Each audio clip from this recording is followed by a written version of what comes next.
जगाधरी विधानसभा की छछरौली अनाज मंडी में मुख्यमंत्री नायब सिंह सैनी ने जन आशीर्वाद रैली के जरिए जनता को संबोधित किया। सीएम ने बीजेपी के काम को गिनवाया, साथ ही भूपेंद्र हुड्डा और उनके बेटे दीपेंद्र हुड्डा पर जमकर हमला किया।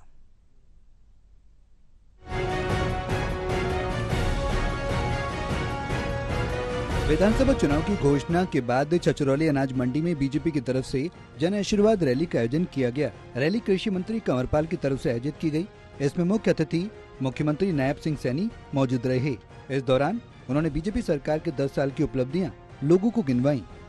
सीएम सैनी ने लोगों को संबोधित करते हुए कहा कि छछरौली की धरती से तीसरी बार हरियाणा में बीजेपी सरकार बनाने का शंखनाद हुआ है। मंत्री कंवरपाल ने इस क्षेत्र में हुए कार्यों का हिसाब आपको दे दिया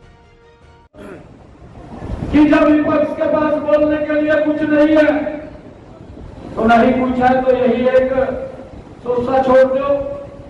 कहा भाई ईसा मंगो यात्रा लेकर के निकल रहे हैं। अरे इनको कोई समझाए भूपेंद्र हुड्डा को। अरे हुड्डा साहब हमको हर साल हिसाब देते हैं जनता के बीच में जाकर के।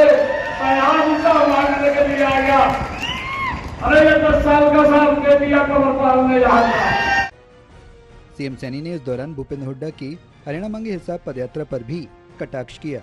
उन्होंने कहा कि भूपेंद्र हुड्डा बीजेपी से 10 साल का हिसाब मांग रहे हैं, लेकिन हम हुड्डा को बताना चाहते हैं कि जनता को हम हर साल हिसाब देते हैं। सीएम सैनी ने कहा कि भूपेंद्र हुड्डा ये बताएं कि 10 साल में क्या 17,000 करोड़ रुपए आपने खर्च किए।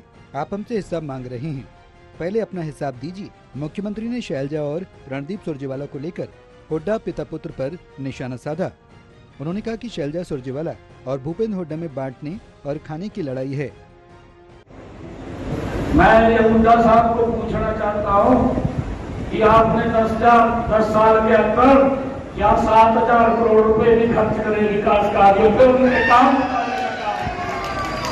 उनके बारे में बताने का काम कर ये हिसाब मांगते। अरे जिनकी वही खाते खराब है। बहरहाल विधानसभा चुनाव की तारीखों के ऐलान के बाद बीजेपी और कांग्रेस के बीच अब जुबानी जंग तेज होती जा रही है।